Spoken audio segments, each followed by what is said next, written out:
Our final expert today is Kanyi from Coopers.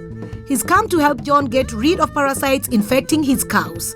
And it is important to start with the calves so they have the best chance of growing big and strong. Let's see what he has to say. Can see you've met Rachel, Minji and Ndengu. And then good. I don't know, what can you tell us about the calves? We need to talk about internal parasites. When you look at this farm, it is rough. Yeah. So that is one indicator that you have dewormed the calf, but you've not done the right thing correctly. Number two, when you move this fur this way, you can see the fur is coming off. So that is another sign to show you that the calf has worms. Then also, when you look at the eyes of Rachel, you can see it has watery eyes. It is another indicator of worms. The other sign is when you look at the calf and you see it has a pot belly. Yeah, like now when you have Rachel, you can see that the belly is a bit extended. So that is another sign of worms. There has to be a reason why the worms come. Yeah. Where do they come from? These worms, they breed even when we are doing the pastures. So when you bring in the pasture, you bring the eggs of the worms. So make sure that you follow the deworming regime. That is from the first month after calving, we have to do it every month up to 6 months. Which are the right dosage? When you are doing deworming, John, you should consider the weight of the cow. When you are doing the deworming and you have not taken the weight, then what you are doing, you are giving an added dose. You have been doing the deworming, but you can see still it has the problem with the worms. We have a weighing bag that we are going to use to take the weight of the calf. It's very simple. You make sure that you pass this tape around the girth. Here, this is where we call the girth, from the bottom to the top. When this tape meets with the other side, make sure that you can put 3 to 2 fingers below the tape. Yes. And where you hold with your fingers, that is where now the weight of the calf is.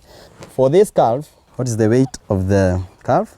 89 kgs. Then with that weight, then you can go direct to the actual deworming. We have the Nielsen bolus and we have the Nefluk bolus. You have to alternate the two.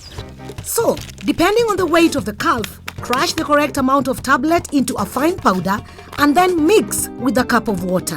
When ready, pour into the syringe. Use within 10 minutes to avoid the fluid going bad. Deworm every month up to 6 months. Alternate between using the two products, Nielsen and Nefluk, every 3 months. This stops the parasites developing resistance to one of the products. So, Stephen, are we ready to deworm? We are ready to deworm this, but we have to restrain it. Okay, Rachel, here we go. You should know that the calf or the cow, there is an opening that doesn't have teeth. It is called diastema. So what you need to do, you have to place your finger there. Then using that finger inside the mouth, you scratch the tongue a bit. Okay. And make sure never hold the tongue so that we can allow the calf to swallow the dewormer so that it will not go to the weed pipe. Then on the other side, because it doesn't have teeth, that is where you put your syringe in. Come down, Rachel. Just half, yeah? Yeah, that's okay. That's all. That's all. Okay. Yeah. All right. Let's give Rachel a rest and we go to the adult cows. Yeah? Yeah. Okay. Internal parasites are just half of the problem. The other half is the external parasites. So, Stephen is taking us to see the adult cows and is going to start spraying them.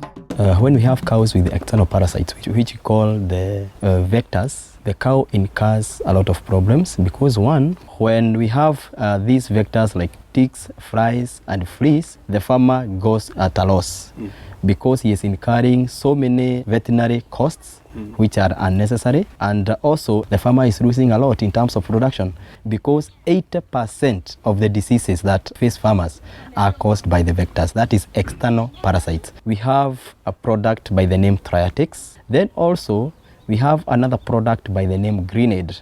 Greenaid is there to alternate with the Triatex. We do this in order to avoid resistance. Every 3 months we say that you interchange the Triatex and Greenaid. You use 2 ml of Triatex in 1 liter of water. For the Greenaid, use 1 milliliter of Greenaid to 1 liter of water. The ratio is 1:1. You should spray every 7 days.